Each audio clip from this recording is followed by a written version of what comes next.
राम राम भाई, सारे भाइयों ने। चैप्टर अपना चल रहा है दूसरा, परिभाषाओं का। और 33 धारा तक अपनी हो गई थी, धारा 34 पर आ गए। हाँ, धारा 34। अब अपनी किताब भी खोल लियो भाई, साथ साथ जो कर हमें पता लग जा कि क्या चल रहा है। बाकी किताब नहीं खोल सकते तो सुन लो, उसमें भी काफ़ी सोच समझ में आ जाएगा। धारा 34 है सामान्य आशय, कॉमन इंटेंशन बोलते हैं भाई सामान्य आशय। इसको मैं समझाऊँ तो दो या दो से अधिक व्यक्तियों द्वारा पूर्व मस्तिष्क मिलन से किया गया कोई आपराधिक कार्य, ये कहलाएगा कि भाई वो सामान्य आशय से किया गया कार्य है। दो या दो से अधिक व्यक्ति हों, पूर्व मस्तिष्क मिलन हो, और भाई कोई आपराधिक कार्य करने के लिए कोई भी कार्य की शुरुआत कर दी, तो ये माना जाएगा भाई उनका सामान्य आशय है। मौके पे भी हो सकता है भाई, सलाह मिला के भी हो सकता है, या इशारों से भी पूर्व मस्तिष्क मिलन हो सकता है। इशारा कर दिया, हाँ भाई ठीक है तू कर दे, मैं साथ हूँ और मैं ऐसा करूँगा, तो वो भी पूर्व मस्तिष्क मिलन ही माना जाएगा। तो ये सामान्य आशय है। ये धारा 34 है। ये बहुत से अपराध, जिस तरह आपराधिक षड्यंत्र वाले हुए हैं, या जिनमें मिलकर एक से ज़्यादा व्यक्ति जब अपराध करते हैं पूर्व योजना बना के, उनमें ये धारा 7 लगती है, उनके धारा 34 लगती है सामान्य आशय वाली 7। तो ये तो अपनी धारा 34 की बात होगी सामान्य आशय की। एक सिमिलर इंटेंशन भी होती है, समान आशय भी होता है। ये तो सामान्य आशय है, एक समान आशय होता है। तो समान आशय हालांकि लेकिन पूछा नहीं जाता, वो एक अलग मैटर है, सामान्य आशय ही पूछा जाता है। तो समान आशय क्या है ये भी मैं आपको बता ही देता हूँ साथ साथ, क्योंकि अभी समान आशय पूछा तो नहीं जाता, लेकिन बता दूँ सामान्य आशय में तो पूर्व मस्तिष्क मिलन होगा किसी अपराध को करने के लिए। परंतु जो सिमिलर इंटेंशन होती है उसमें ऐसा नहीं होता। उसमें जैसे कोई चोर पकड़ लिया, 8-10 लोगों की भीड़ इकट्ठा है, वो उसको उनकी पिटाई कर दी, उन्होंने मिल गए, तो उसमें कॉमन इंटेंशन वाला मामला नहीं बनेगा, क्योंकि उन लोगों का पूर्व मस्तिष्क मिलन नहीं है, कोई योजना नहीं बनी। अचानक वो चोरी करते हुए चोर पकड़ा गया और 5-7 लोगों ने मिलकर पीट दिया, तो उसमें ये कॉमन इंटेंशन वाला नहीं आएगा भाई, सामान्य आशय वाला। तो ये तो हो गया अपना सामान्य आशय का। ये इम्पोर्टेंट मैं इसलिए बता रहा था कि ये पूछी जाती है, और ये पूछी किसके साथ जाती है। ये एक तो अपना हो गया कॉमन इंटेंशन सामान्य आशय, और एक धारा 149 होती है सामान्य उद्देश्य, कॉमन ऑब्जेक्ट बोलते हैं उसको। तो जो कॉमन ऑब्जेक्ट की जो धाराएं हैं, जो धारा है उस कई बार पढ़ने में गलती होती है, सामान्य आशय और सामान्य उद्देश्य को पढ़ने में गलती कर जाते हैं, और इस धारा 34 और 149 में कन्फ्यूजन ज़्यादा होता है। ये थोड़ी ध्यान से पढ़ना, दोनों में डिफ्रेंशिएट कर लो। 34 सामान्य आशय है, कॉमन इंटेंशन इंग्लिश में भी याद रखो, और वो सामान्य उद्देश्य होती है 149 कॉमन ऑब्जेक्ट। ये तो हो गई भाई धारा 34 की बात। अब धारा 35 है अपनी, कोई कार्य इस कारण आपराधिक है कि आपराधिक ज्ञान के साथ किया गया है। कोई कार्य इसलिए आपराधिक हो जाता है कि भाई उसको आपराधिक ज्ञान के साथ किया गया।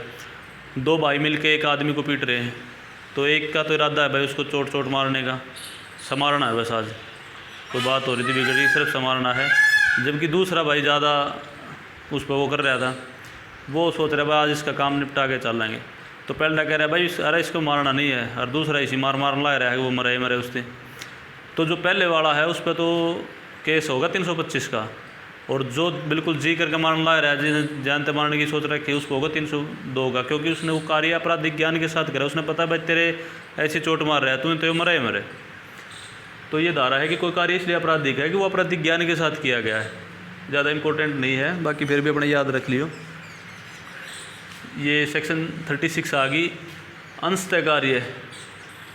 अंशतः मतलब पार्शियल, थोड़ा मतलब थोड़ी हिस्सेदारी करके किया गया कार्य। भाई कोई अपराध मान ले, जैसे किसी को एक बार गोली मार दी, तो धारा 302 का मुकदमा हो गया, सीधा मार दिया गोली मार के। लेकिन एक आदमी को पहले तो पीट दिया, फिर उसको बंद कर दिया कमरे में, फिर उसको भूखा भी रखा है। ये सभी कार्य छोटे कार्य हैं, इन पर अलग अलग का वो नहीं बनेगा भाई पहले तो भूखा पीट दिया 325 हो गया, फिर वो बंद रखा है, ये ऐसा करके ये किडनैपिंग का नहीं करके अगर वो मर गया तो फिर उसमें 302 का ही चार्ज लगेगा। वैसे वो अंशतः कार्य किया गया, पार्शियल किया गया।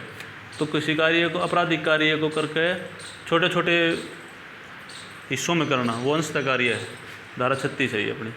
अब सेक्शन 37 है, अपराध गठित करने वाले कार्य में एक एक करके सहयोग करना। ये तो पता होगा, जैसे सामान्य से मैं बताया था, कोई अपराध गठित करना, उसमें एक एक करके सहयोग करना।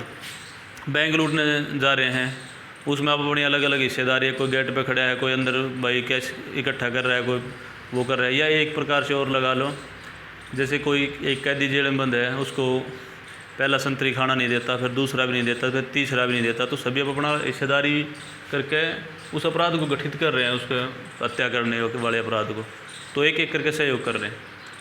तो ये धारा 37 है, कोई अपराध गठित करने के लिए एक एक करके सहयोग करना। धारा 38 में आपराधिक कार्य में संयुक्त व्यक्ति अलग अलग कार्यों के दोषी हो सकेंगे। कोई अपराध हो गया, जैसे मैं अभी बता रहा था, एक आदमी गहरी चोट मार रहा है, एक उसने जानते मारना चाह रहा है, एक कह रहा है भाई छोड़ दो, तो वो अपराध तो एक ही हुआ, एक किसी आदमी की हत्या हुई है, लेकिन उसमें आदमी अलग अलग हैं। एक तो सिर्फ थप्पड़ी मारना चाह रहा था, एक शख्स बस भाई नू था, थोड़ा हड़की ही चोट इतनी मार देगी इसको सबक मिल जाए, एक जान से मारना चाह रहा था, तो उसमें वो आपराधिक कार्य तो एक है, संयुक्त व्यक्ति हैं सारे उसी आपराधिक कार्य में, लेकिन अलग अलग कार्यों के दोषी हो सकेंगे भाई, सज़ा अलग अलग हो जाएगी उनके दो कोने भाई, सब ने 302 का लग जाएगा। उसमें ये भी हो जाएगा कि भाई कोई बचाना चाह रहा था उसको या मारना कौन चाह रहा था, उस हिसाब से एक ही आपराधिक कार्य में संयुक्त व्यक्ति अलग अलग कार्यों के भी दोषी हो सकेंगे, और अलग अलग जैसा जिसने काम कराया वैसा उसको फल मिल जाएगा। बात ये है धारा 38 में। अब धारा 39 होगी स्वेच्छापूर्वक, वॉलेंट्रीली। अगर मान लो वॉलेंट्री जो स्वेच्छापूर्वक अपनी इच्छा से किया गया कार्य है, जैसे जो कार्य है जिसमें सावधानी ना भी बरती जाए, बगैर सावधानी बरते किया गया कार्य भी स्वेच्छापूर्वक ही माना जाता है। या कोई ऐसा कार्य है जिसमें पता है कि ऐसा करने से ये अपराध होगा और फिर भी वो आदमी करता है, किसी कार्य का पता है कि भाई ऐसा करूँगा तो इसके ये परिणाम निकलने हैं, ये अपराध माना जाएगा, और फिर भी करता है, तो वो स्वेच्छापूर्वक में ही काउंट होता है कि भाई इसने अपनी इच्छा से ये कार्य किया है। जैसे कोई झगड़ा हो गया और झगड़े के दौरान, झगड़े से पहले ये कहते हुए सुना हो उस आदमी को कि भाई आज तो फलाने ने बक्सा को ने भाई, आज तो समार का छोड़ाएँगे, आज बताऊँगा उसने, तो जब वो कार्य हो जाता है तो ये माना जाएगा भाई यो कह भी रहा था तो इसने अपनी स्वेच्छापूर्वक काम कराया है। और किसी कार्य को करने में सावधानी न बरती जाए, फिर वो कार्य आपराधिक घटित हो जाए, तो भी माना जाएगा कि भाई इसने स्वेच्छापूर्वक ही कार्य किया। भाई ये इंग्लिश में पूछा जा सकता है कि ये किस में, कौन सी परिभाषा में है, कौन सी धारा में है, तो ये अपना इंग्लिश का भी इसका याद कर लेना। अब ये धारा आगे अपनी 40 अपराध, ऑफेंस बोल रहे हैं इसको, ऑफेंस अपराध। अपराध कौन कौन से हैं भाई, बताओ बताओ भाई, अपराध कौन कौन से हैं। अपराध वो होता है जिसे कानून के द्वारा जो कार्य करना है उसे ना करे, और जो कार्य मना किया गया है उस कार्य को करे। कानून द्वारा प्रतिबंधित कार्य को करे, मतलब वो ऑफेंस कहलाएगा। जो कार्य कहा गया कि ये कार्य करो वो ना करे, और जो ना करने के लिए कहा गया है वो कार्य करे, वो सारे कार्य अपराध की श्रेणी में आएंगे भाई, वो ऑफेंस हो जाएंगे। तो ये धारा 40 है अपनी। अब धारा 41 आ गई, सेक्शन 41 स्पेशल लॉ, विशेष विधि। विशेष विधि वे होती हैं जो मतलब हर जगह लागू होती है, अपनी IPC है, आर्म्स एक्ट हैं, सारे ये इस तरह के जो ऑल इंडिया में जो लागू होते हैं सारे स्पेशल लॉ हैं। तो ये धारा 41 इनको परिभाषित करती है, विशेष विधि को। इसके बाद आती है section 42 local law. Local law कौन कौन से हैं, जैसे भाई किसी स्थान विशेष के लिए बनाए गए लॉ, जैसे दिल्ली के लिए दिल्ली गैमलिंग एक्ट है, दिल्ली एक्साइज एक्ट है, दिल्ली का जो संपत्ति विरूपण अधिनियम है, प्रॉपर्टी डिफेसमेंट एक्ट, ये किसी विशेष क्षेत्र के लिए हैं, तो ये लोकल लॉ हो जाते हैं किसी लोकल एरिया के लिए। तो ये लोकल एरिया के लिए जो लॉ बने हैं स्थानीय विधि, वो धारा 42 में बताया गया, इनको परिभाषा दी गई है। अब आ गया ये इलीगल, अवैध। अवैध का क्या है कि अवैध कार्य को करने के लिए, वैध रूप से आबद्ध करने के लिए, वैध रूप से आबद्ध। भाई कोई इलीगल कार्य है उसको करने के लिए वैध रूप से आबद्ध कैसे, भाई जैसे किसी का चोरी कर ली और चोरी करके धन गरीबों में बांट दिया, तो इसका मतलब ये नहीं है कि भाई उसने बहुत भला काम कर दिया, वो मुकदमा चोरी का ही चलेगा। ऐसा नहीं है कि भाई किसी के से चोरी कर लो फिर दूसरे में बांट दो, भाई मैं तो गरीबों में बांट रहा हूँ इसलिए चोरी कर रहा हूँ, तो ये सही नहीं माना जाएगा, ये अवैध कार्य हो जाएगा, चाहे उसको वैध कार्य करने के लिए क्यों नहीं किया गया हो। अब आगे सेक्शन 44 इंजरी, क्षति बोलते हैं, क्षति हानि या जैसे इंजरी बोलते हैं। ये कितने प्रकार की होती है भाई, ये नोट करो, 4 प्रकार की होती है हानि जो होती है, क्षति जो होती है, ये 4 प्रकार की क्षति होती है। इज्जत की, किसी की मान हानि हो सकती है। शरीर की, किसी के चोट मार के इंजर्ड किया जा सके। संपत्ति की हानि हो सके, किसी का धन चुरा के उसकी हानि करी जा सके। और मानसिक हानि, भाई किसी पर मेंटली प्रेशराइज किया जा सके किसी को मानसिक रूप से। तो ये 4 प्रकार की क्षति होती हैं अपने आईपीसी में। सेक्शन 44 में इसकी डेफिनेशन दी गई है। 4 प्रकार की क्षति हैं, इज्जत की, शरीर की, संपत्ति की और मानसिक क्षति। ये देख लेना अपने भाई, याद कर लेना क्षति कितने प्रकार की हैं, ये 4 प्रकार की है आईपीसी में। इसके बाद है सेक्शन 45।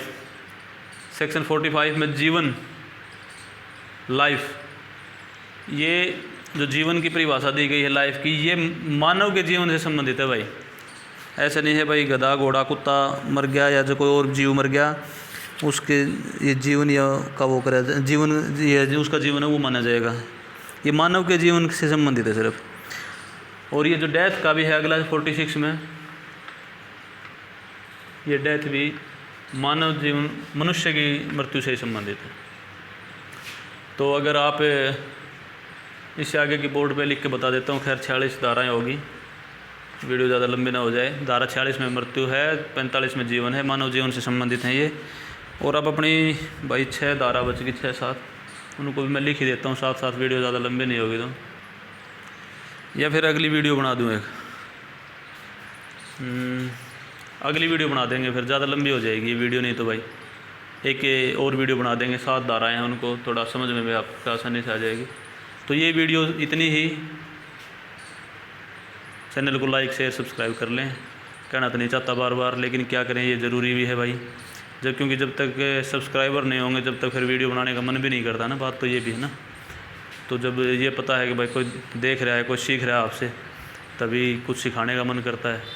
क्लास में बच्चे ना हो तो फिर भाई टीचर आके करे क्या, वो हाल यहाँ पे है। अगर कोई चैनल पे सब्सक्राइबर को देखने वाले नहीं है तो फिर फ़ायदा क्या बनाने का। तो लाइक शेयर सब्सक्राइब कर लो, साथियों को शेयर कर दो ताकि और भी सब्सक्राइब कर लें। वीडियो भाइयों के लिए कंटिन्यू डालता रहूँगा। आप जितनी जानकारी और कोई बात पूछनी हो कमेंट में पूछ लेना, ऐसी कोई बात नहीं है। फ़ोन करके पूछ लो, किसी प्रकार पूछ लो भाई, 24/7 आप लोगों के लिए अवेलेबल हूँ। ठीक है भाई, मिलते हैं अगली वीडियो में। नमस्कार, राम राम।